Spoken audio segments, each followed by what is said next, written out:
Nah, sementara ini kita simak dulu ya, kira-kira gimana sih perjalanan Max jalur embassy yang sudah berhasil didapatkan sama Mas Irfan. Silakan Mas Irfan. Ya, terima kasih. Ya, selamat malam teman-teman. Perkenalkan saya Irfan. Alhamdulillah saat ini sedang menempuh master di Departemen Arts and Environmental Science, Kumamoto University. Ya, mungkin bisa di next saja, Mas. Ya, jadi singkat aja kalau apa sih Monbu Kaguso atau kita biasa disingkat dengan Max itu. Jadi Max ini sendiri program beasiswa dari pemerintah Jepang untuk pelajar asing. Dia ada dua program, yaitu untuk program degree dan non-degree-nya.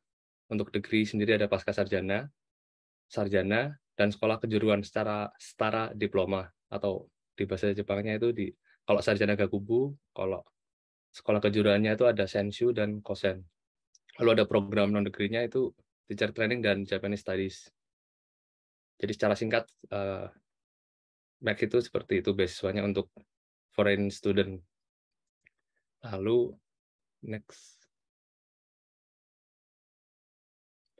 Jadi secara garis besar apa sih bedanya antara, jadi seperti yang kita tahu ada dua jalur untuk proses seleksi beasiswa Max ya. Jadi ada yang Embassy Recommendation atau biasa disebut G2G dan University Recommendation atau bisa disebut U2U.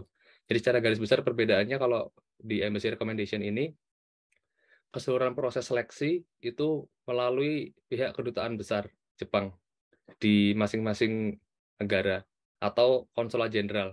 Seperti kalau di Indonesia itu setahu saya ada di Medan, di Surabaya, dan di Makassar atau Bali. Lalu kedua, lama prosesnya relatif serupa untuk seluruh peserta karena terpusat di kedutaan Jepang itu ya. Lalu sedangkan untuk yang University Recommendation atau U2U, ini keseluruhan proses seleksi itu dipegang oleh universitas tujuan masing-masing.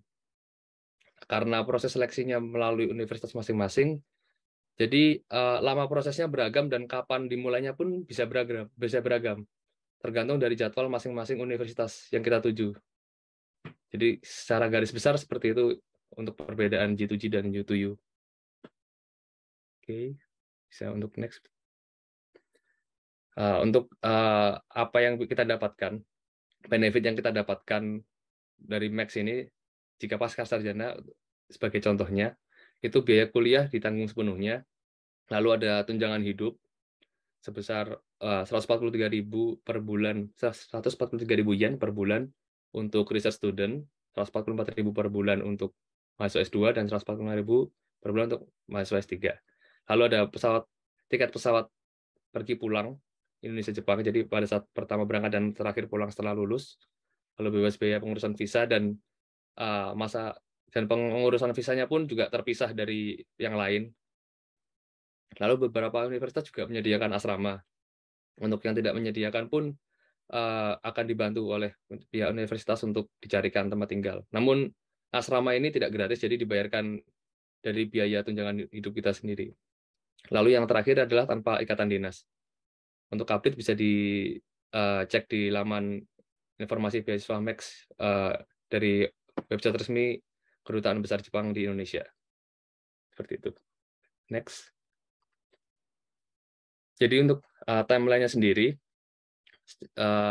ini bisa berubah tergantung situasi dan kondisi. Seperti kemarin sempat saat pandemi sedang cukup parah-parahnya, jadi agak berubah. Cuma secara garis besar akan ada 3 step yang kita harus biasanya lewati. Yaitu pertama primary screening, yang rentang waktunya biasanya dimulai dari sekitar bulan Maret-April sampai ke Agustus. Jadi di tahap primary screening ini termasuk tahap yang paling penting karena banyak seleksi dilakukan di sini, pengurangan, jadi cukup ketat di sini. Ada 3 macam seleksi nantinya, jadi seleksi berkas, ujian tertulis, dan wawancara. Jadi setelah selesai primary screening ini, jika kita lolos, itu chance kita untuk mendapatkan beasiswa sebenarnya sudah sekitar 90%-an lebih. Hanya kita harus lolos juga di secondary screening yang biasanya akan dimulai sekitar bulan Desember sampai Januari. Di sini kita perlu mendapatkan LOE dari universitas tujuan. Jadi kalau G2G itu sendiri biasanya kita tidak perlu punya letter of acceptance di awal kita mendaftar. Kalau kita mendaftarnya lewat jalur embassy recommendation. Tapi kita sudah harus mendapatkan di sekitaran bulan Desember Januari ini beserta medical check up juga. Nanti ada form tersendiri dari pihak kedutaan besar.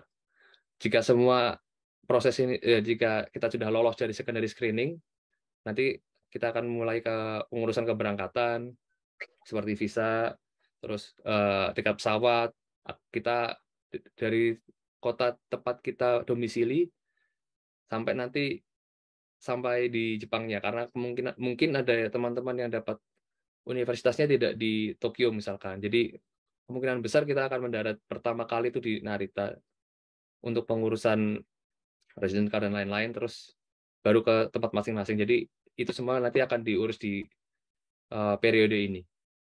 Oke, next. Jadi untuk persyaratannya sendiri untuk program pasca sarjana itu batasan usia maksimal 34 tahun pada saat perkiraan tanggal keberangkatan. Jadi jika Anda mendaftar untuk 2023, berarti di 2023 itu usia sudah tepat 34. Jadi kalau sudah 35 sudah nggak bisa. Lalu lulusan D4, S1 atau S2, tergantung program yang dipilih. Lalu bidang studinya berada pada rumpun yang sama. IPK akhir minimal 3,2, lalu melampirkan sertifikat kemampuan bahasa Inggris atau bahasa Jepang, tergantung dengan program yang kita ambil nantinya. Jadi kalau programnya internasional berarti sertifikat bahasa Inggris, jika kita ambil programnya seperti program mahasiswa Jepang yang lain berarti bahasa Jepang, dengan skor yang tertera di situ. Tapi ini semua juga tidak mutlak, karena untuk pasca sarjana sendiri titik beratnya ada di research plan maksud saya. Yang akan saya bahas di setelah ini untuk tips and triknya. Bisa next.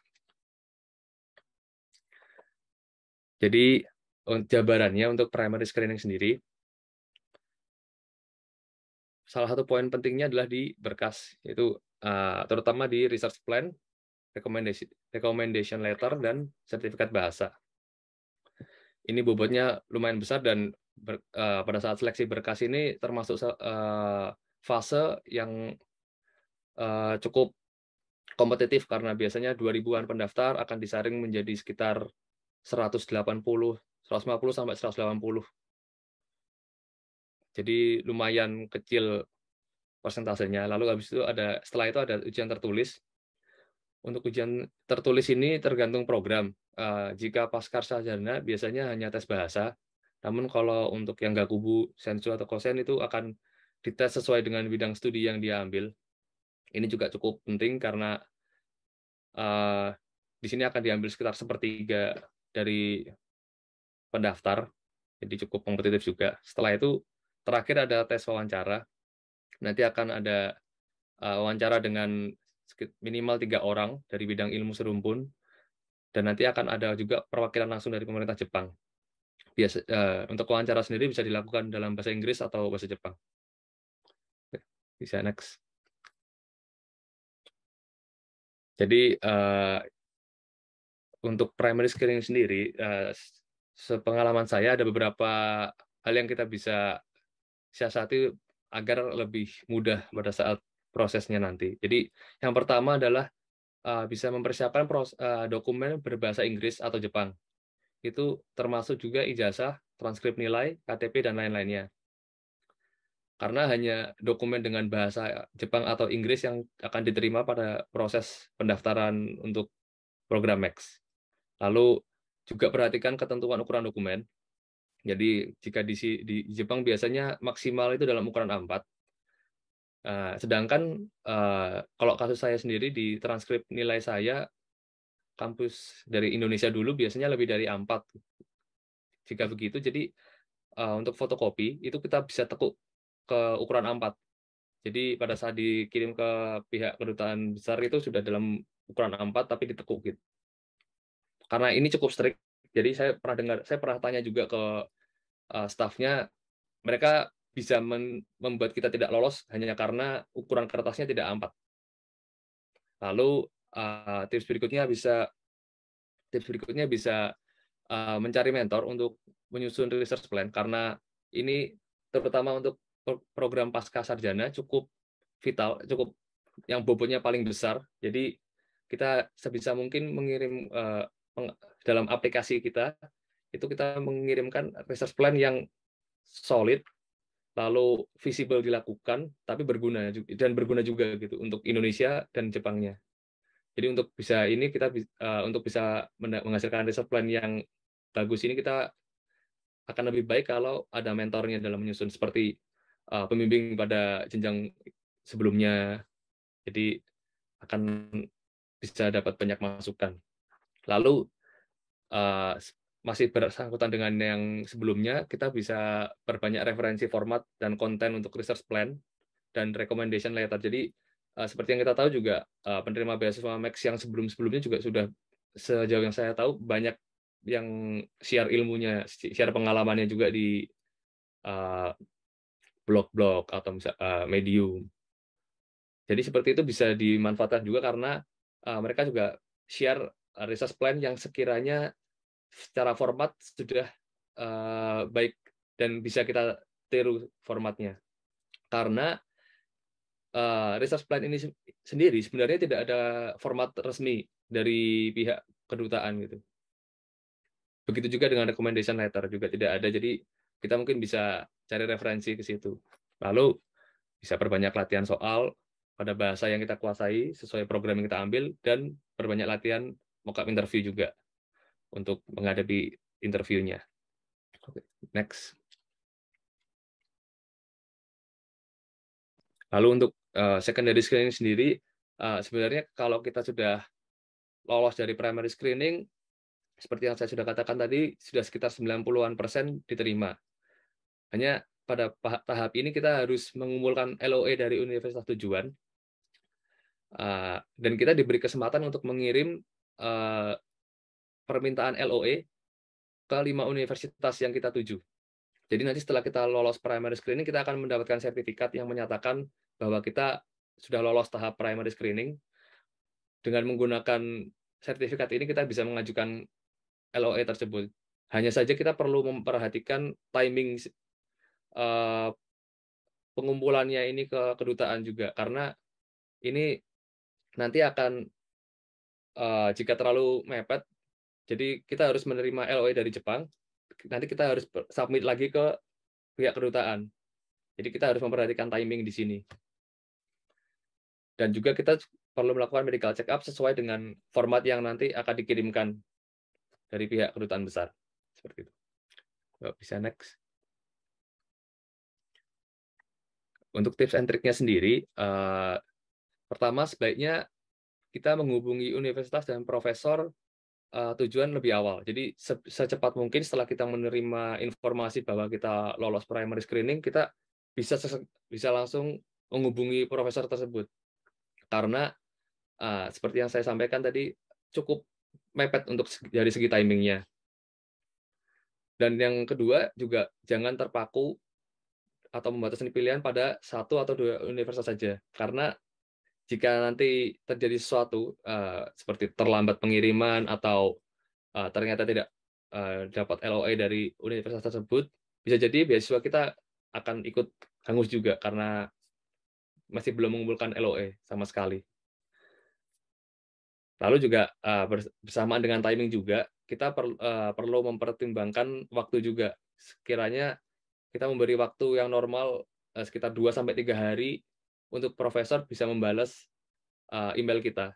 Jika lewat dari tenggat sekitar itu, mungkin kita bisa follow up dengan menghubungi ke profesor atau ke pihak universitasnya seperti international relation, bagian internasionalnya gitu. Sehingga kita bisa tetap tahu progres dari LOE kita seperti apa. Masih berkaitan dengan itu juga, kita bisa sekalian membuat jadwal pengiriman email. Sekiranya kita urutkan dari profesor yang paling dari universitas yang kita ingin tuju, yang paling sesuai dengan bidang ilmu, sampai yang sekiranya masih bisa linear dengan tujuan dan riset kita. Berdasarkan itu kita kirim emailnya gitu. Tapi kita kasih jeda, jadi nggak semuanya dikirim dalam waktu yang bersamaan. Lalu yang terakhir adalah pastikan semua dokumen yang tadi seperti ukuran dan bahasa dari dokumennya itu sendiri, termasuk hasil medical check up, sudah sesuai dengan ketentuan dari kedutaan. Jadi nanti tidak ada masalah karena dokumen. Jadi karena itu juga bisa terjadi gitu. Jadi ada masalah, jadi malah tidak bisa dapat beasiswanya itu sendiri karena dokumen. Bisa next. Ya, jadi sekiranya mungkin saya ngasih sharing garis besarnya aja kira-kira seperti itu. Untuk selebihnya bisa mungkin kita sekalian diskusi nanti. Jika tadi saya juga lihat tadi di kolom chat ada beberapa pertanyaan. Jadi ya terima kasih atas perhatiannya. Seperti yang juga sudah dilihat di Jepang juga ada beberapa musim juga yang tadi saya sudah lihat, sudah tempelkan di slide. Ya, terima kasih. Oke, terima kasih Mas Irfan buat materinya. Ini jujur kalau dari aku sangat menarik ya, karena setiap slide itu pasti ada foto-foto yang ikonik gitu ya dari Jepang, mulai dari berbagai musim, terus tadi juga ada Conan, ada One Piece. Waduh, menarik sekali ya. Ini pasti sangat memanfaatkan waktu di sela-sela riset. Well, sebelum kita pindah ke pemateri yang selanjutnya nih, ini kita dokumentasi dulu yuk, mumpung masih rame, dan biar kita relax sejenak, nggak terlalu tegang. Jadi mungkin dari teman-teman bisa dinyalakan dulu kameranya. Oke. Kita tarik napas dulu nih. Oke, dalam hitungan ketiga ya untuk slide pertama. 1, 2, 3. Alright. Lalu sekali lagi. 1, 2, 3. Oke, cakep. Nah, buat pertanyaannya, mungkin biar nggak kelupaan bisa juga ditaruh di chat ya. Nanti bisa langsung didiskusikan dengan Mas Irfan atau Mbak Kia nih, satu narasumber yang lain. Oke, Mas Irfan, mohon stay dulu ya. Jadi kita mau ngobrol yang fase U2U, University Recommendation. Di sini juga ada Mbak Kia. Halo, selamat malam Mbak Kia. Halo, selamat malam. Gimana kabarnya hari ini? Alhamdulillah, baik. Oke ya, ini hampir jam 10 nih ya. Oh, udah jam 10 ya di Jepang ya. Ya. Semoga nggak ngantuk ya Mbak Kia ya. Ya. Jadi karena narasumbernya ini semangat banget, yang lain juga harus semangat nanti untuk sesi diskusinya, semoga bisa lebih dalam lagi ya. Oke, nah ini Mbak Kia PhD student, jadi kalau dari Mas Irfan tadi S2, ini Mbak Kia program S3, dan di Oita University. Jadi ini sudah masuk tahun keberapa Mbak Kia? Masuk tahun kedua, baru masuk tahun kedua. Ini dua-duanya nih sama-sama jurusan yang eksak banget ya. Ntar aku lupa nih jurusannya tadi ya. Nah, kalau dari tadi Mas Irfannya itu, ntar sambil cek ya. Dia kalau Mbak Kia ini di biologi ya, lebih ke biologi. Kalau Mas Irfan tadi lebih ke engineering. Jadi emang sangat-sangat teknikal, dan makanya tadi Mas Irfan juga sempat mention kalau riset ini sangat penting ya Mbak Kia ya. Apakah juga berlaku untuk S3? Oh, sudah pasti iya. Oke. Nah, kalau U2U ini kan mungkin beda-beda ya untuk jadwal pembukaan tiap kampusnya ya Mbak Kia ya? Iya benar. Sebenarnya kalau misalnya untuk tiap kampus kan emang beda-beda. Lah aku yang aku tahu ya yang kampusku gitu kan. Kalau yang kampus lain itu bisa jadi beda, bisa jadi sama. Jadi itu tergantung kampusnya gitu dan tergantung profesornya. Oke, ini benar-benar harus dipantengin baik-baik lah ya buat teman-teman yang emang pengen banget kuliah di Jepang dan bisa ngambil foto kayak Mas Irfan tadi. Oke deh, daripada kita banyak ngobrolnya, langsung aja deh Mbak yang bisa diceritakan perjalanannya untuk bisa mendapatkan beasiswa U2U ini. Silahkan Mbak. Oke, aku share screen dulu aja ya. Boleh, silahkan. Siapin. Oke. Udah kelihatan belum? Sudah. Oke, perkenalkan, halo teman-teman, selamat malam. Terima kasih udah menyempatkan waktunya buat hadir di acara malam hari ini. Walaupun malam minggu ya, tetap semangat untuk meraih cita-cita gitu. Jadi perkenalkan, aku ya, tapi bisa dipanggil Kia aja. Aku sekarang PhD student di Oita University. Jadi aku basic background studinya itu biologi, tapi sekarang studinya di Faculty of Medicine.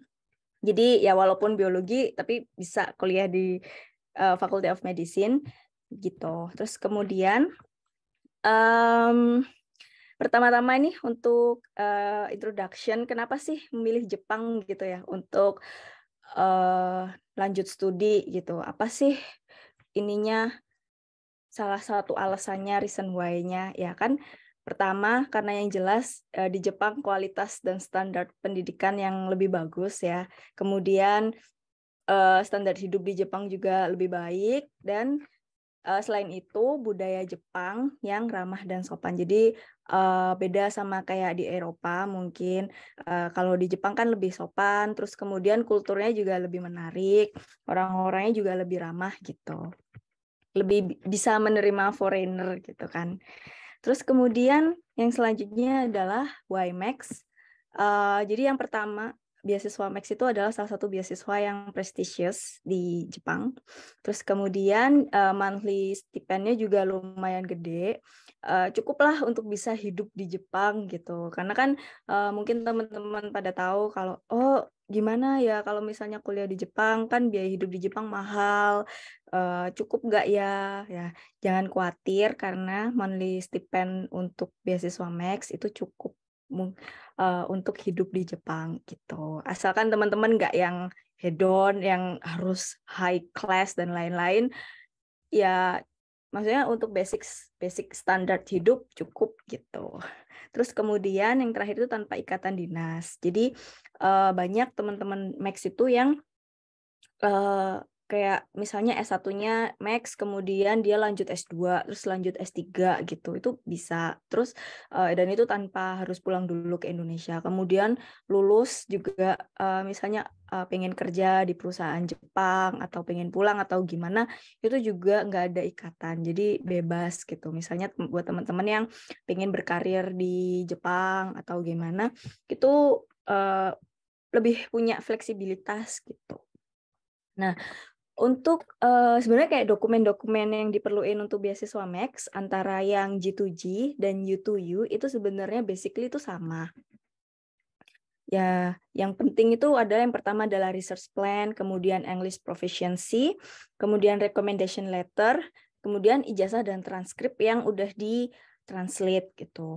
Nah, cuman mungkin poin pentingnya di U2U ini kalau dibandingin sama yang G2G, yang paling penting itu adalah pertama research plan dan yang kedua recommendation letter. Karena apa? U2U itu kan dia kita langsung propose ke profesor gitu kan. Terus kemudian beberapa ada yang karena MOU. Jadi makanya dalam U2U ini sebenarnya dokumen yang paling penting dan yang paling menentukan itu adalah pertama adalah recommendation letter. Jadi oleh siapa kita ini direkomendasikan dan dikirim, dan yang kedua itu adalah research plan begitu. Terus kemudian yang lain-lain itu bisa lebih bisa dinegosiasi gitu. Nah, kemudian tahapannya apa aja? Sedikit berbeda dengan G2G, tapi sebenarnya basically itu sama, cuman ya sedikit berbeda. Jadi kalau misalnya U2U itu, pertama kan kita harus propose ke profesornya.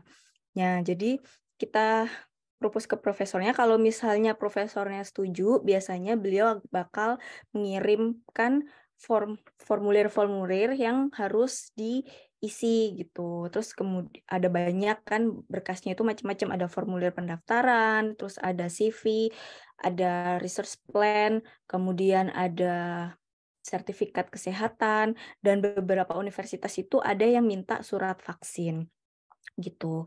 Terus nanti setelah pengiriman berkas, nanti kita ada wawancara sama profesor. Itu bisa 2 kali.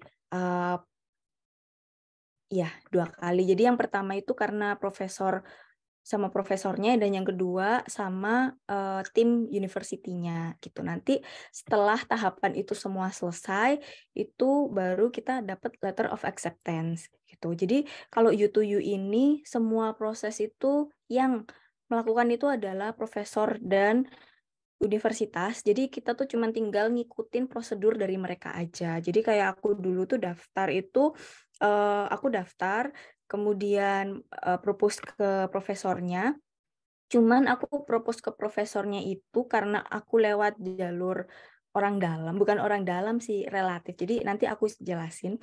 Itu yang merekomendasikan aku itu adalah beliau yang ngomong ke profesornya gitu. Nanti aku tinggal ngirim berkas ke profesornya, terus kemudian nanti profesornya bakal ngirim balik formulir-formulir yang harus aku isi gitu. Nah, terus nanti baru setelah itu ada tahap wawancara dan lain-lain gitu.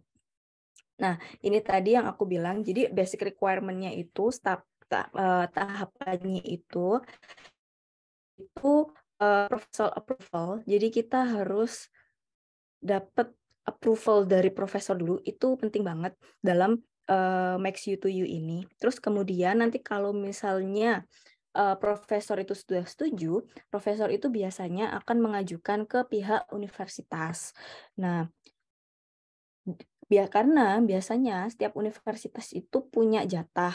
Jadi untuk mahasiswa Max itu biasanya punya jatah satu universitas berapa mahasiswa Max gitu kan. Nah, itu nanti jatah anggaplah 5 mahasiswa gitu kan. Nah, jatah 5 mahasiswanya ini akan diberikan ke profesor mana saja. Itu biasanya universitas yang menentukan. Jadi ketika misalnya oke, profesor sudah setuju nih, sudah menerima kita gitu. Apakah kita akan langsung keterima? Belum tentu. Jadi nanti tergantung kuota dari universitas dan kekuatan, jadi power profesor yang kita propose itu gitu. Biasanya semakin tinggi jabatan profesor yang kita mau kita ikutin, kemungkinan untuk menang itu lebih besar gitu. Jadi kalau misalnya teman-teman pengen ikut profesor A, kebetulan profesor A itu dekan di fakultas itu gitu. Nah, kemungkinan teman-teman kalau udah diterima sama profesor A tersebut, kemungkinan besar untuk diterima oleh universitas tuh lebih gede gitu, karena beliau lebih punya power gitu. Jadi kayak setelah profesor approval, nanti universitas yang menentukan beasiswa Max ini untuk awardee-nya profesor mana gitu. Nah, nanti ketika universitas udah lolos, jadi udah approve daftar mahasiswa yang akan diterima Max, nanti baru universitas yang akan mengajukan berkas itu ke embassy. Jadi kan formulir yang harus diisi itu nggak cuma sekali aja. Jadi ada beberapa kali. Kayak aku dulu itu 2 kali. Jadi makanya wawancaranya juga 2 kali. Yang pertama kan untuk profesor dan untuk ke universitas. Jadi formulirnya itu aku isi untuk proses penerimaan mahasiswa baru di universitas gitu. Terus kemudian ada tesnya tuh adalah wawancara.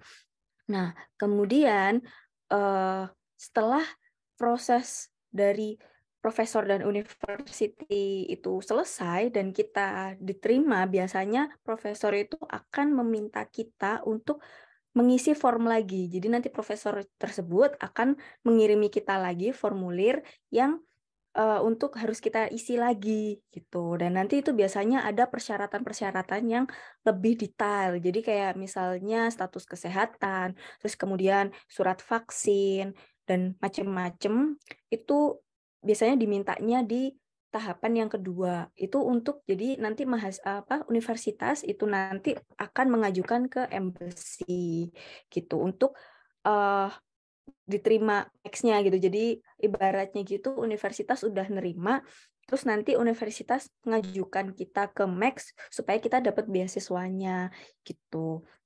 Tapi biasanya kalau U2U itu, kalau profesor dan universitasnya udah approve, kemungkinan 90% itu insya Allah pasti diterima. Jadi kecuali kalau kita punya kayak track record yang bagus gitu loh. Jadi kemungkinan besar diterimanya itu gede gitu. Kecuali mungkin kalau misalnya kita punya track record yang nggak bagus, misalnya pernah dideportasi atau pernah melakukan tindakan kriminal, atau mungkin status kesehatannya yang tidak memenuhi syarat, itu baru biasanya di reject gitu. Tapi itu kecil sih. Jadi biasanya alasannya ya karena hal-hal itu tadi, entah itu karena kita track record-nya ternyata kurang baik, terus ternyata kondisi kesehatannya tidak memungkinkan, itu baru biasanya di reject.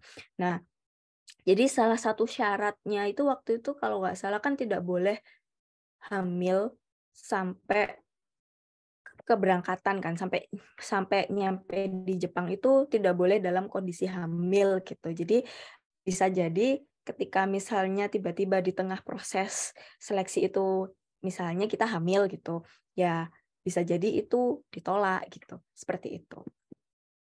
Nah, kan untuk mendapatkan approval dari profesor itu penting banget ya di U2U. Itu poin pentingnya adalah dapat profesor approval.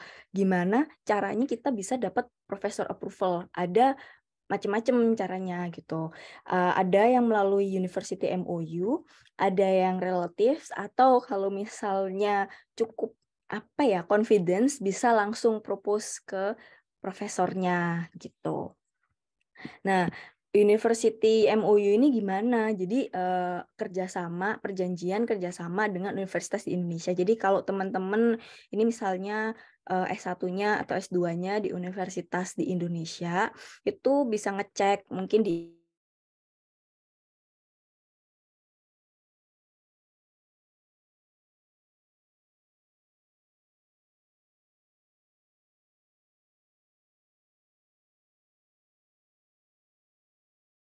dilihat lagi gitu ininya bagaimana prosedurnya gitu, atau untuk lebih lanjutnya langsung tanya aja ke international office itu bagaimana gitu.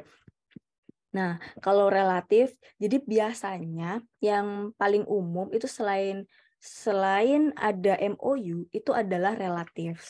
Nah, paling penting itu biasanya tuh dosen, bisa dosen pembimbing atau dosen siapapun yang kita kenal.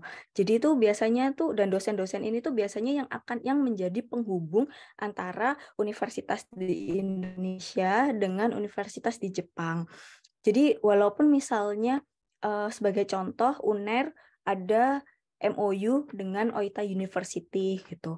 Tapi walaupun kita tahu kalau misalnya UNER dan Oita University itu ada kerjasama, kita nggak bisa langsung merasa percaya diri, oh aku daftar ke Oita University pasti keterima gitu. Itu tidak selalu seperti itu. Jadi itu hanya biasanya itu person to person gitu MOU-nya itu. For example, kayak di UNER itu ada satu dosen yang memang menjadi penghubung antara UNER dengan Oita University karena beliau adalah alumni dari Oita University dan beliau memiliki relasi yang baik dengan profesor di Oita University. Dan dua orang ini sama-sama punya pengaruh di universitas. Jadi makanya bisa membuat MOU untuk saling bekerja sama gitu. Nah, poin pentingnya kita ini adalah mengetahui siapa sih orang itu, siapakah dosen yang menjadi penghubung antara universitas kita di Indonesia dengan universitas tujuan kita di Jepang gitu. Nah, kenapa itu penting? Karena yang dokumen penting yang tadi saya sebutin di depan itu harus dari orang itu gitu. Jadi kalau misalnya anggaplah Profesor A di UNER itu yang menjalin kerjasama dengan Profesor B di Jepang.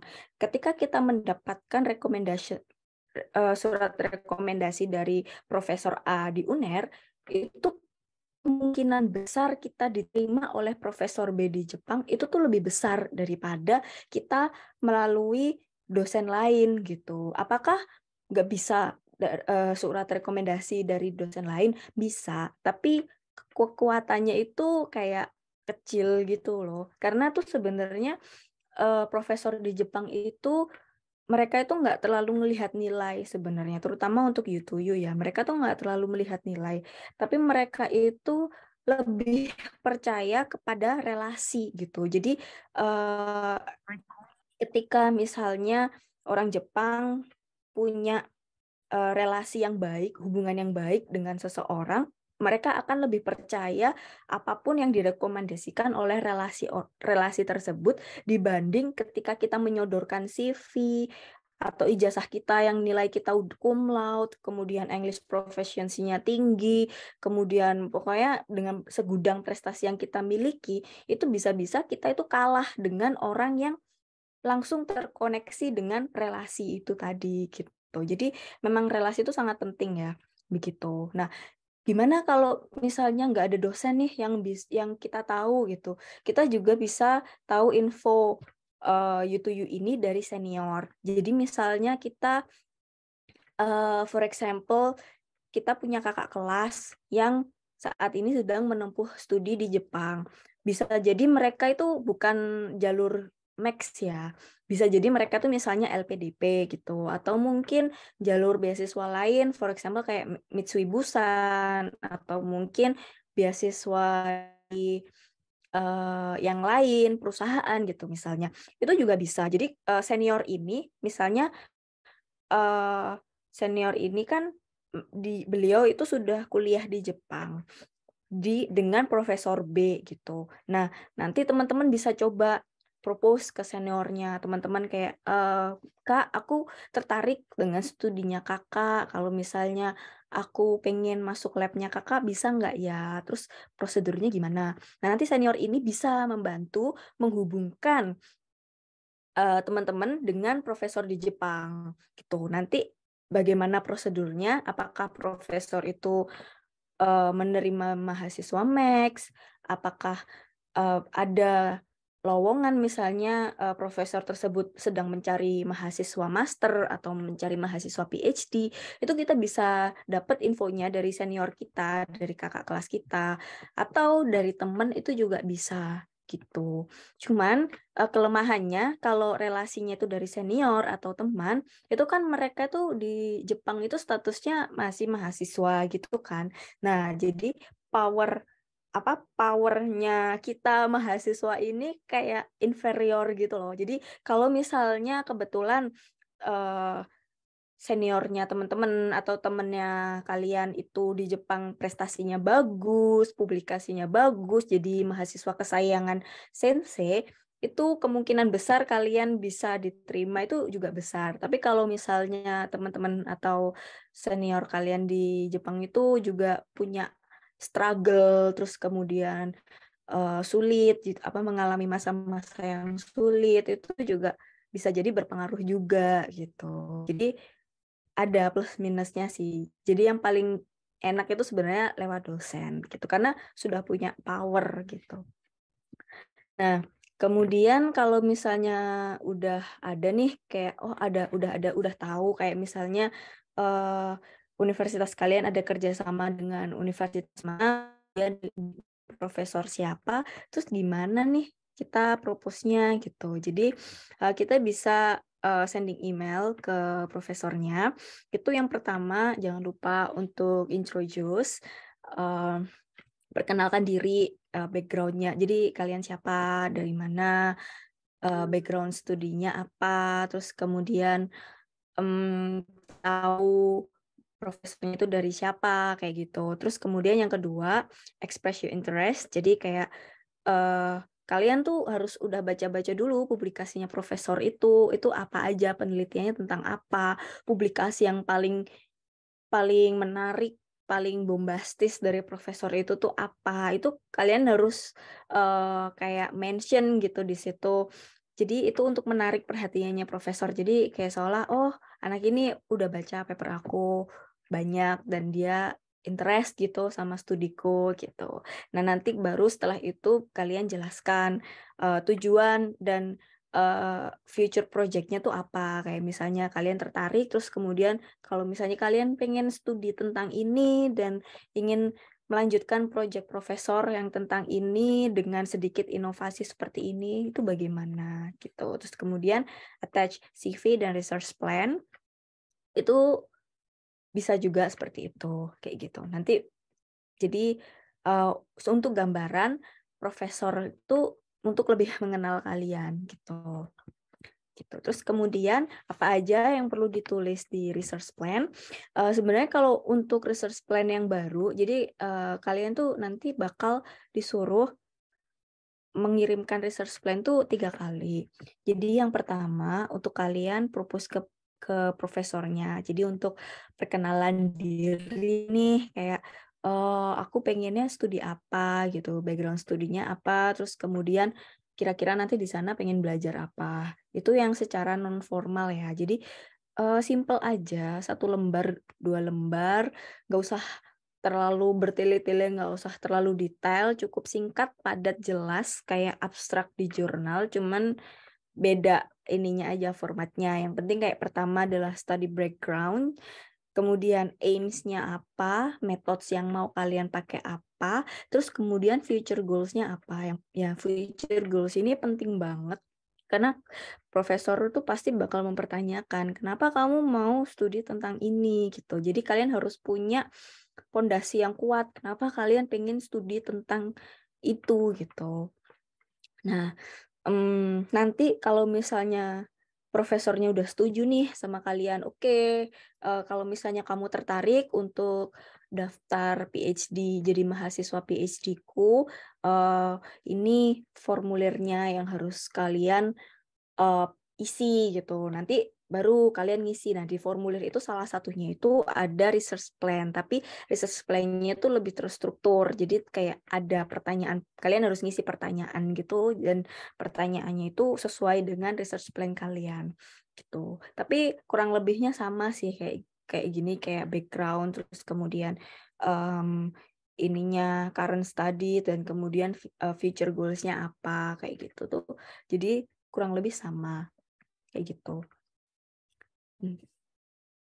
Dan nanti kalau waktu untuk dari profesor untuk apply ke Max-nya itu juga biasanya kalian juga disuruh ngisi formulir lagi dan itu salah satunya juga ada research plan juga gitu. Udah cukup sekian dari aku. Terima kasih. Oke, terima kasih Mbak Kia buat materinya. Ini benar-benar sangat detail sih ya kalau menurut aku. Dan jelas banget karena emang dua skema itu beda antara G2G dan juga U2U. Dan lagi-lagi powernya itu emang ada di research ya, Mbak Kia. Karena itu power kita juga buat approach sama profesor. Seperti kita tahu kalau profesor ini memegang peran penting banget dalam apa ya, dalam kita bisa goal dapat beasiswanya juga gitu. Nah, oke, ini juga sudah lumayan ramai. Mas Irfan, apakah masih ada di sana? Ya, masih. Oke, nah ini Aman. juga udah cukup banyak nih yang sudah mulai bertanya. Kita mulai dari mana dulu ya? Kita mulai dari yang awal dulu kali ya, yang dari ini, dari chat. Tadi ada dari Kak Anis nih, untuk jurusan tidak linear Max apakah mungkin? Dan D3 S1 ada nggak ya di Max ya? Ini mungkin bisa dibantu jawab sama Mas Irfan. Silahkan. Ya, jadi kalau untuk dari D3 ke S1 dulu itu saya lihat-lihat sih nggak ada, tidak ada keterangannya ya kalau dari website resminya Kedutaan Besar Jepang. Cuma saya sendiri tidak tahu skema, mungkin ada skema tersendiri yang tidak tercantumkan di websitenya seperti itu. Jadi bisa coba email ke bagian pendidikannya di Kedutaan Besar Jepang. Itu ada di webnya mereka juga. Dan mungkin kalau memang tertarik pada beasiswa Max ini bisa mulai sering membuka web resminya Kedutaan Besar Jepang di Indonesia mungkin ya. Jadi karena biasanya update segala macam update akan dimasukkan ke situ, dan update pertama itu mereka biasanya dari websitenya dulu. Jadi kalau kita sering buka, kita bisa langsung dapat informasinya lebih awal gitu. Seperti itu. Jadi kalau itu untuk yang dari D3 ke S1. Lalu kalau untuk yang tidak linear ini sendiri, seberapa tidak linearnya itu kita perlu tahu. Jadi semisal dari yang awalnya sains selalu ke bagian ekonomi misalkan, itu sepertinya agak-agak susah. Cuma kalau untuk tidak linearnya itu masih sekitar bidang ilmu itu, sebagai contoh, saya sendiri juga tidak sebegitu linear dengan yang sebelumnya, karena dulu saya tuh geofisika, lebih ke arah geologi, sedangkan sekarang lebih ke arah kimia sebenarnya. Tapi dengan topik riset yang mirip, jadi tentang hidrologi, tentang air. Jadi yang saya lakukan dulu itu dari segi fisika, segi geologi, yang sekarang saya lakukan dari segi riset saya dari segi kimianya. Jadi sebenarnya kalau kita lihat kan jurusannya berbeda, cuma karena bahasan materinya juga yang kita uji juga mirip, jadi tetap bisa. Seperti itu. Jadi tergantung setidak linear apa, seperti itu sih. Oke, oke, baik. Jadi masih ada kemungkinan ya. Kayak kalau dari Mbak Kia tadi juga nggak linear ya Mbak Kia ya, dari biologi ke medis gitu, tapi masih ada nyambung-nyambungnya ya dari sisi risetnya ya. Iya, jadi kalau misalnya, karena kalau misalnya S3 itu kan kita tuh sebenarnya ininya udah sama ya gelarnya, semuanya kan PhD gitu kan. Gak ada PhD of Science of atau PhD of Medicine atau apa, beda kayak S1 atau S2 gitu kan. Kalau S3 itu yang penting itu study background. Jadi kebetulan kayak S1, S2-nya aku itu kan studinya tentang cancer, ya kan, lebih ke cancer, terus kemudian imun, animal fisiologi gitu. Terus kemudian di S3 ini kebetulan waktu itu memang beliau itu profesor yang lagi nyari mahasiswa S3 itu tentang bakteri penyebab gastric cancer gitu. Jadi walaupun mungkin aku basicnya bukan mikrobiologi, tapi ya at least masih bisa nyambung ke gastric cancernya gitu kan. Jadi memang nggak harus ini. Tapi yang jelas memang mungkin kalau nggak linear itu ada banyak challenge ya yang kita hadapin. Karena ada banyak hal baru yang harus kita belajar gitu. Beda sama kayak misalnya kalau aku ambil studinya sama kayak yang sebelumnya, misalnya imunologi atau cancer imunologi, mungkin itu akan lebih mudah gitu. Apalagi kalau di jurusan biologi gitu, mungkin akan lebih mudah gitu, nggak terlalu banyak tantangan baru. Tapi karena beda linear ini, jadi ada lebih tantangan baru gitu, karena aku nggak cuma belajar animal physiology, aku nggak cuma belajar cell pathway, aku nggak cuma belajar biologi cell, cuma belajar biologi molekuler, tapi aku juga belajar tentang klinis gitu. Aku belajar tentang bagaimana mengimplementasikan biologi sel itu ke pasien gitu. Aku harus belajar dengan isolat dari pasien juga, biopsi kayak gitu. Jadi banyak hal yang harus belajar baru. Oke, jadi kayak kata orang kan, oh udah dapat beasiswa nih, udah enak. Tapi padahal setelah dapat beasiswa dan studinya itu masih lebih struggle lagi ya. Oke, kita ke pertanyaan selanjutnya nih, yang sudah ada raise hand dulu, ada dari Kak Yulmila. Mungkin bisa disampaikan pertanyaan langsung, silahkan. Iya. Halo, selamat malam Kak. Terdengar suara saya Kak? Agak noisy tapi ya masih oke. Silahkan. Oke, baik. Terima kasih untuk Kak Titik. Izin bertanya Kak untuk Kak Kia. Selamat malam. Perkenalkan, nama saya Yulmila. Saya berasal dari Aceh. Kebetulan saya juga jurusan pendidikan biologi. Nah, saya juga tertarik di bidang biologi, khususnya di bidang bioteknologi. Jadi gini Kak, saya punya 3 pertanyaan. Yang pertama, apakah penelitian itu apakah penelitian research plan yang kita ajukan itu bisa mengikuti riset profesor atau mengikuti apa yang kita butuhkan. Karena saya pribadi rencananya mengangkat potensi produk fermentasi Aceh. Kemudian yang kedua, untuk tes kesehatan, apakah itu ada ketentuannya harus dari rumah sakit besar atau RSU atau bisa dari RSUD atau dari puskesmas. Kemudian kalau boleh tahu, konsentrasi Kak Kia ini di bidang apa di biologinya? Biasanya apakah di bidang mikrobiologi atau lain sebagainya? Itu saja Kak, terima kasih.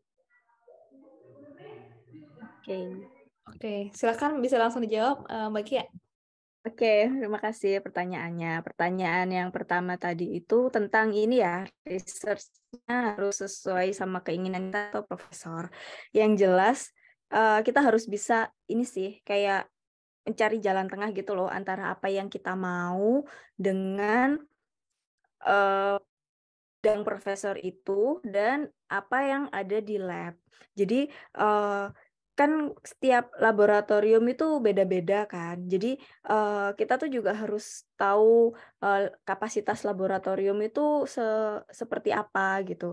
Sebagai contoh misalnya kita nggak bisa ngajuin penelitian whole genome sequencing kalau di laboratorium profesor itu tidak mendukung analisis whole genome sequencing karena itu kan mahal ya. Jadi otomatis pasti profesor itu akan keberatan kalau misalnya kita minta penelitian yang mahal yang harus adjust metode baru atau apa kayak gitu. Jadi memang paling aman adalah ngikut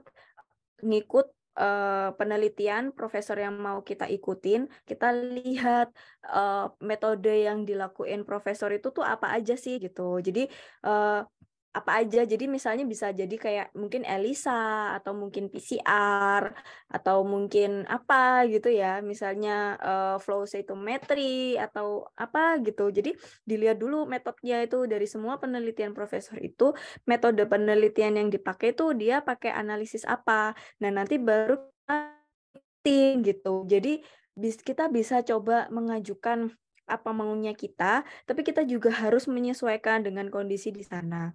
Dan untuk misalnya, kan tadi kamu bilangnya aku pengen menganalisis ini ya, fermentasi apa gitu kan dari Aceh.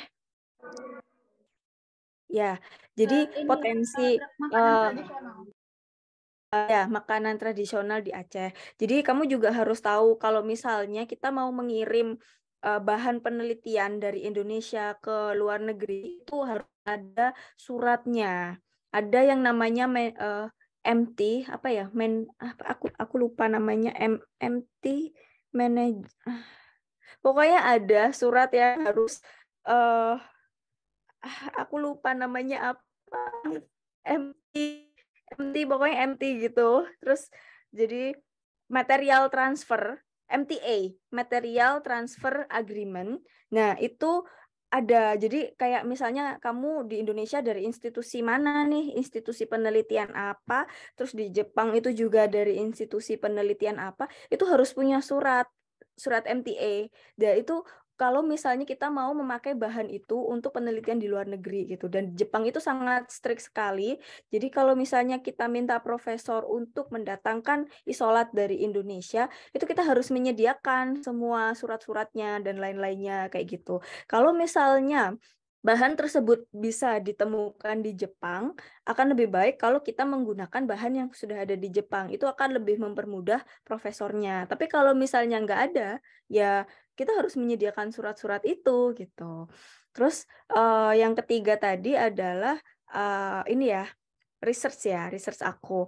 Nah, jadi aku dulu tuh di biologi yang S1 tuh aku belajarnya tentang ekstrak herbal, potensinya untuk sebagai anti kanker kan. Terus kemudian waktu S2 aku belajar imunologi kanker.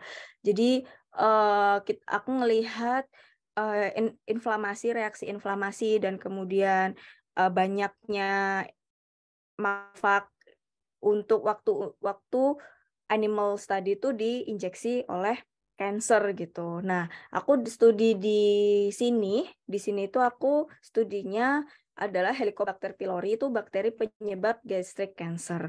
Cuman bedanya adalah ketika kalau misalnya aku biologi, itu aku studinya full menggunakan animal model, terus kemudian benar-benar ngelihat ke biological pathway-nya kan, kayak misalnya kita ngelihat gimana sih inflammation pathway itu, apa aja marker-marker yang digunakan untuk lihat inflamasi itu gimana gitu kan, pasti kalian kamu pasti tahu kan kayak gitu, ada yang namanya cell pathway dan macam-macam. Kita kan lebih ngelihat ke situ. Nah, cuman karena di sini aku masuknya ke medis, aku nggak cuma belajar tentang itu, tapi aku juga belajar tentang klinis gitu. Jadi aku juga menganalisis biopsi dari pasien gastric cancer. Aku mengisolat H. pylori itu dari gastriknya para pasien, terus kemudian dikultur, terus kemudian kita ngebandingin strain H. pylori dari berbagai negara, terus kemudian dilihat biopsinya. Kenapa gastric cancer di Indonesia ini tuh rendah, padahal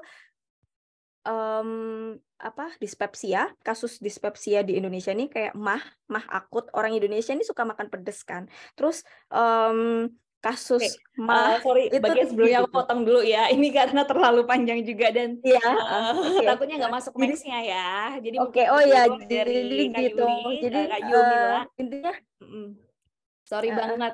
Jadi oke, biar gantian sorry. sama Jadi yang kayak lain. gitu. Intinya long story Oke. short adalah seperti itu ya. Jadi bisa Oke. aja beda, tapi kamu harus tahu challenge yang kamu hadapin kayak gitu. Dan yang paling penting dari U to U itu adalah kamu ngikutin profesornya dan kamu ngelihat mana aja yang ini yang buka gitu. Jadi ya gitu. Okay, thank you Karena banget Kamala buat pertanyaannya.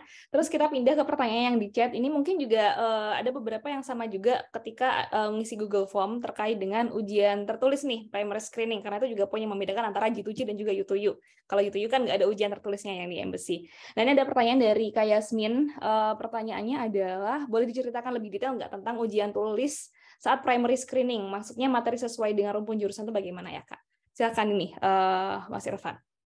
Ya, jadi kalau yang sesuai rumpun tadi itu lebih ke program S1 dan ini ya kayak sekolah kejuruannya Kosen dan Sensu. Jadi maksudnya kalau IPA itu berarti nanti akan ada tes tertulis untuk seperti fisika, kimia, biologi dan lain-lain. Jadi kalau IPS juga seperti itu. Cuma pembagiannya sebenarnya ada. Ini saya tadi juga sudah coba buka di website resminya Kedutaan Jepang. Hanya saja, jadi pembagian rumpunnya itu tergantung kita ingin masuk ke bagian IPA apa. Jadi seperti IPA kan ada science, ada engineering-nya juga, terus ada agricultural, terus ada medicine, terus ada dentistry juga. Jadi yang kayak gitu-gitu kan, jadi saran saya sih kalau memang ingin ingin daftar untuk yang program S1, terutama S1, terus sekolah kejuruannya juga kayak seperti sekelas SD4, itu bisa dicoba sering-sering buka informasi di website resminya, dan juga bisa coba cari pengalaman-pengalaman orang-orang yang sudah mendaftar melalui jalur ini juga dari S1-nya gitu. Karena secara garis besar biasanya akan mirip, tapi mungkin ada perubahan terkait apa yang akan diujikan, lalu minimal skornya berapa. Jadi kadang-kadang ada perubahan, tapi nggak sebegitu signifikan biasanya sih. Lalu kalau untuk yang program magister dan doktoral, hanya tes bahasa, jadi bahasa Inggris dan Jepang. Jadi akan tetap ada dua-duanya, meskipun kita memilih salah satu, misalkan hanya bahasa Inggris saja yang kita pengen pakai nantinya. Cuma ini juga perlu jadi perhatian karena beberapa tahun sebelumnya itu kalau kita hanya ingin mendaftar ke program bahasa Inggris, kita tidak perlu jawab yang bahasa Jepang sama sekali. Hanya saja kalau pada saat saya daftar dulu itu ada perubahan. Jadi dari pengawas ujiannya sudah mewanti-wanti kalau kita perlu ngisi. Misal walaupun kita tidak tahu jawabannya, Misalkan kalau saya dulu kan saya ambil program bahasa Inggris, jadi bahasa Jepang seharusnya bisa saya kosongi, tapi ada perubahan. Nah, jadi hal seperti itu yang perlu diperhatikan. Biasanya kalau penting itu akan diupdate di web. Kalau enggak, kalau tidak ada di web berarti pada saat ujian perlu didengarkan instruksi dari pengawas ujiannya. Baik-baik seperti itu. Untuk tes sih seperti itu sepertinya ya. Oke, ini juga termasuk salah satu yang menentukan ya, Mas Irfan Ya, ya, betul. ke next step-nya lagi. Ya. Oke, kita pindah nih yang sudah raisen, ada Kak Uswatun. Silahkan Kak Uswatun disampaikan pertanyaannya. Oh iya, terima kasih Kak atas waktunya. Saya akan bertanya kepada Kak Aristia terkait dengan tadi kan untuk persyaratan yang U2U itu kan bisa memakai dari rekomendasi dosen gitu ya Kak. Nah, ketika kita akan meng-apply di suatu kampus di Jepang, itu kita apakah bisa menggunakan bahasa Inggrisnya itu dari TOEFL? Karena memang untuk persyaratan yang di beasiswa sendiri kan bisa pakai TOEFL, IELTS atau TOEFL IBT gitu.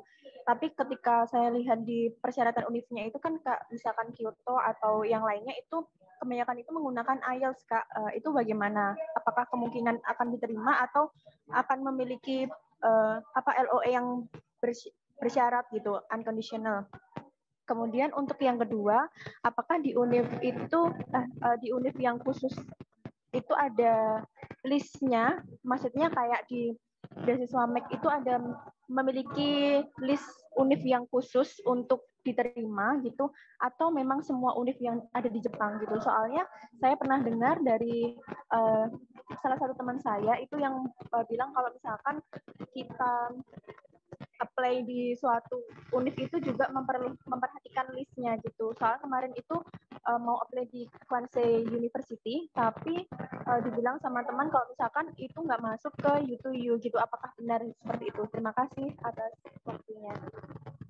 Oke, mungkin bisa langsung dijawab aja Mbak Kia secara singkat ya. Ini karena masih ada pertanyaan yang antri. Oke, sorry ya. Jadi oversharing. Jadi untuk bahasa Inggrisnya itu sebenarnya tergantung profesor. Tapi biasanya bisa jadi sih kalau misalnya pakai ITP, cuman itu semua kan tergantung profesornya ya, terima atau enggak. Yang pertama itu. Dan yang kedua, kalaupun misalnya profesornya terima cuman TOEFL ITP, universitasnya nerima apa enggak gitu. Jadi kayak kalau misalnya kamu mau ngelamar ke Kyoto tapi mungkin profesornya nerima ITP, tapi untuk ngirim berkas ke universitasnya kan Kyoto mintanya IELTS, ya harus IELTS gitu. Biasanya profesor bakal IELTS kalau misalnya profesornya memang benar-benar tertarik sama kamu kayak gitu. Terus kemudian yang kedua tadi apa ya, lupa aku. Terkait dengan kampus mungkin kalau Uswatun bisa di... Iya Kak, terkait list di kampus itu apakah ada list-list tertentu gitu kampus-kampusnya? Sebenarnya iya. Jadi emang ada kampus-kampus yang dapat jatah mahasiswa U2U, ada yang enggak, dan itu sih. Jadi mungkin memang lebih ke itu. Jadi memang harus lihat lagi sih. Karena enggak semua universitas dapat jatah U2U. Kan tadi aku cerita satu universitas mungkin dapat jatah berapa mahasiswa U2U kayak gitu, dan jatah itu nanti bakal diperebutkan oleh profesor-profesor. Oke, terima kasih Mbak Kia jawabannya, dan juga terima kasih Kak Uswatun buat pertanyaannya. Nah, ini aku mengingatkan lagi nih, jadi tadi kan kayak Mbak Kia dan juga Mas Irfan mengingatkan bahwa research plan itu punya model yang sangat kuat, dan juga kita butuh latihan, interview, atau dan lain sebagainya.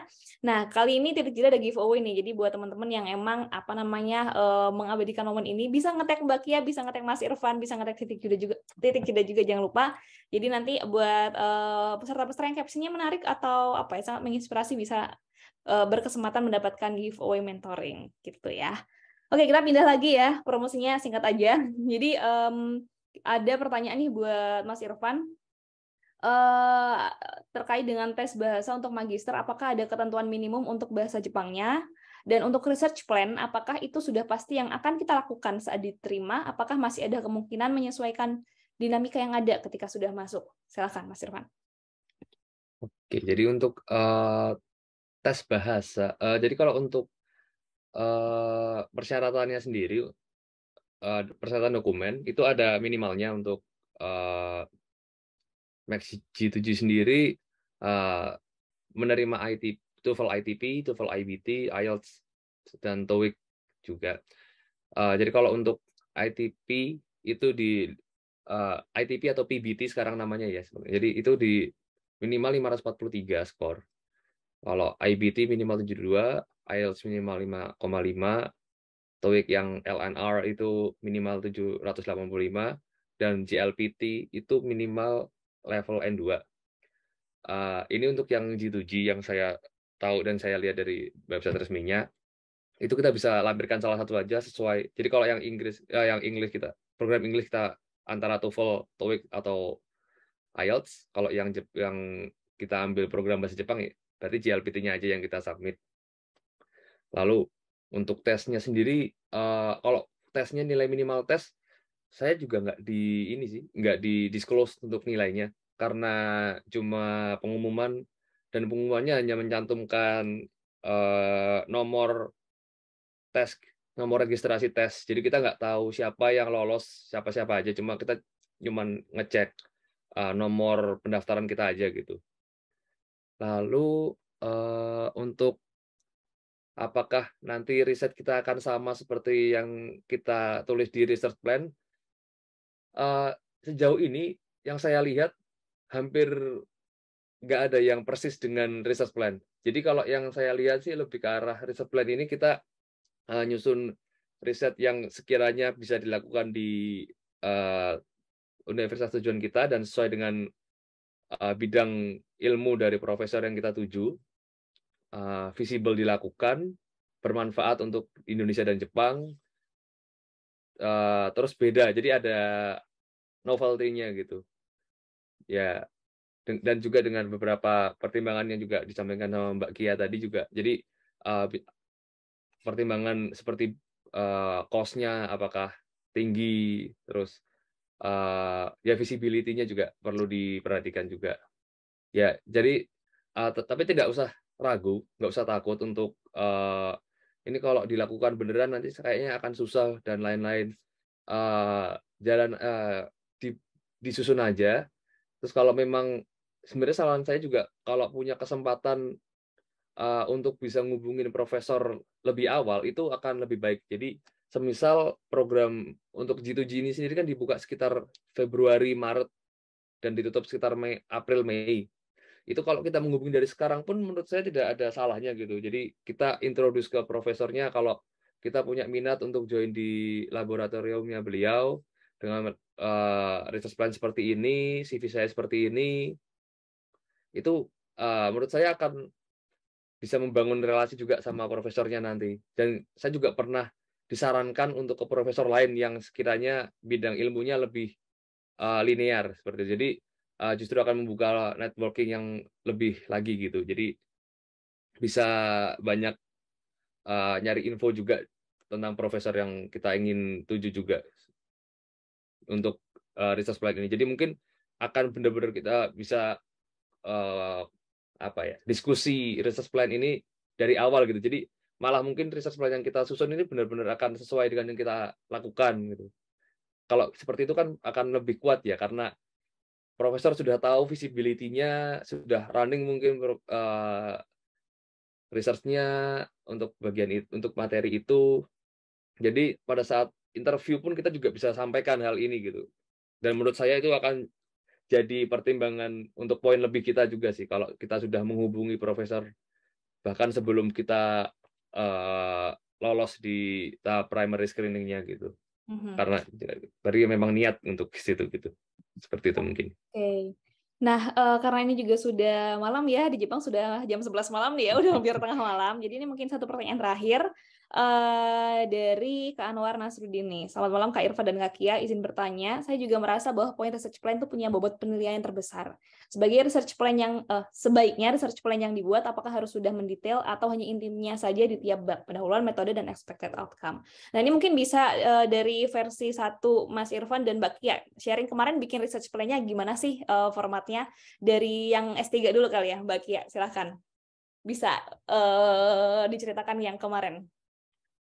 Ya, jadi kalau aku nggak harus mendetail ya. Jadi kayak maksimal cuma 2 lembar A4. Jadi yang paling penting tuh kayak misalnya background study-nya apa. Jadi kayak alasan kenapa penelitian itu penting berdasarkan penelitian sebelumnya.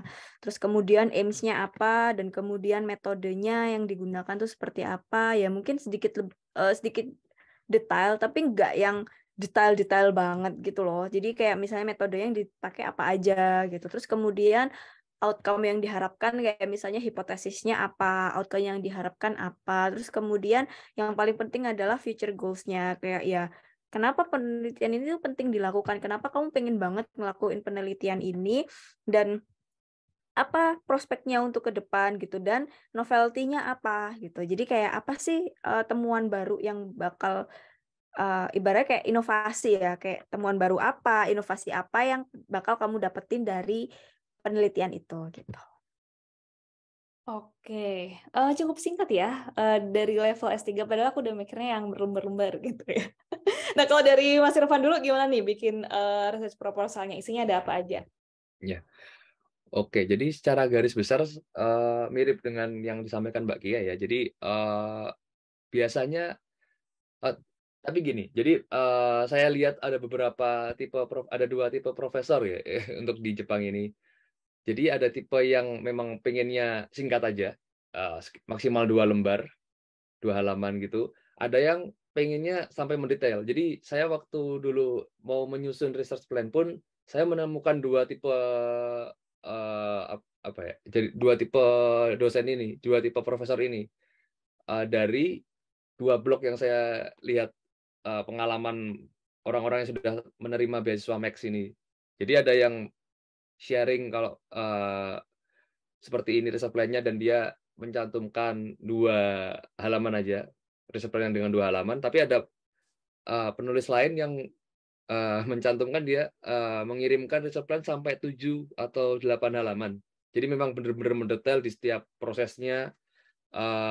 Jadi per bab itu benar-benar memang detail gitu. Nah, saran saya untuk menemukan tipe profesor seperti apa yang kita hadapi sekarang, kita bisa buat dulu, bisa yang 2 halaman dulu mungkin. Jadi kita bisa coba kirim ke beliau gitu. Jadi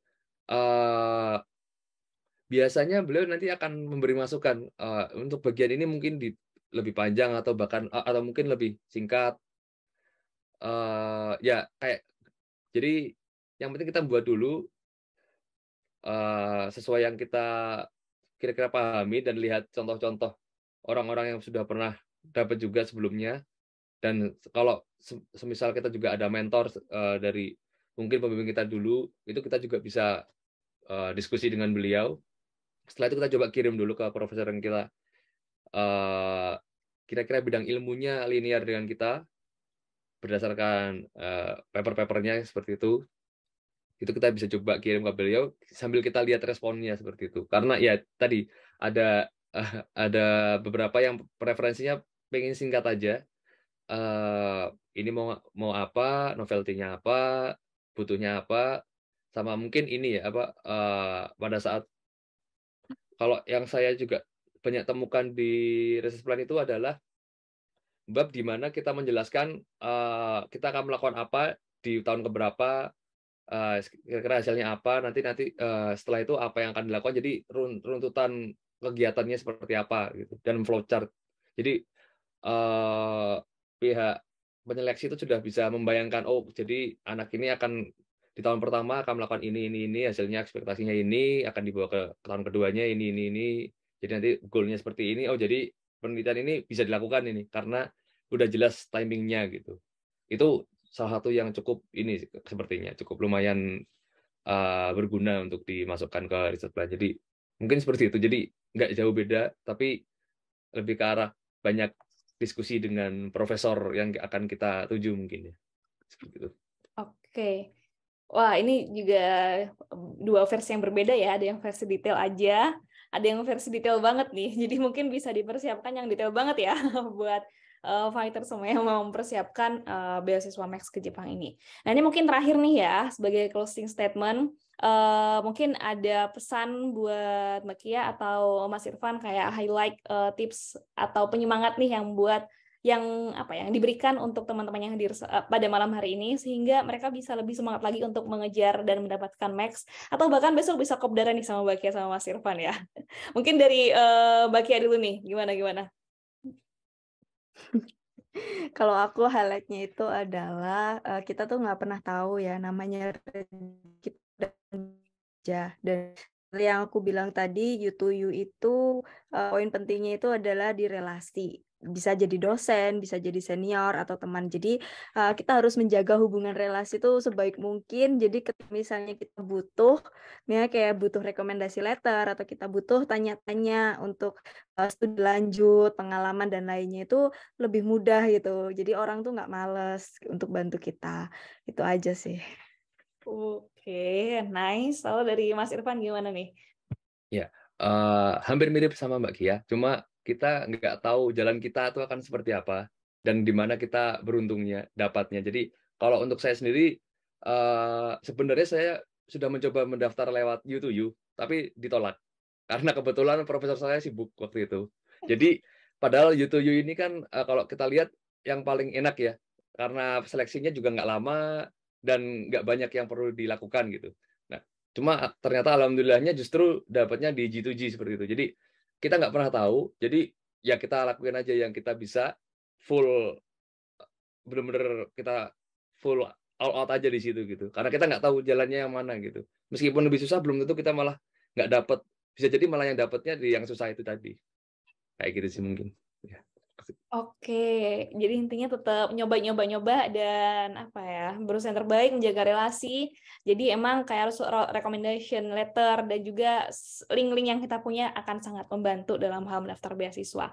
Well, anyway, thank you banget nih buat seluruh peserta pada sharing session malam hari ini. Mohon maaf lagi untuk beberapa pertanyaan yang mungkin tidak terjawab, bisa ditanyakan aja ke grup WhatsApp, nanti akan dibantu dijawab oleh admin, dan juga nanti akan kami konfirmasi juga ke awardee max-nya yang ada di titik jeda gitu ya. Thank you juga buat Mbak Kia dan juga Mas Irfan yang sudah meluangkan waktunya. Ini sudah jam 11 tepat waktu Jepang. Jadi setelah ini bisa beristirahat dan semoga sukses tadinya, dan juga semoga bisa menggelar dengan dengan barokah dan kembali ke tanah air ya untuk membangun negeri. Aduh, berat banget. Terima kasih dan juga sampai ketemu buat teman-teman yang lain di sesi selanjutnya. Selamat malam, have a nice weekend. Bye bye.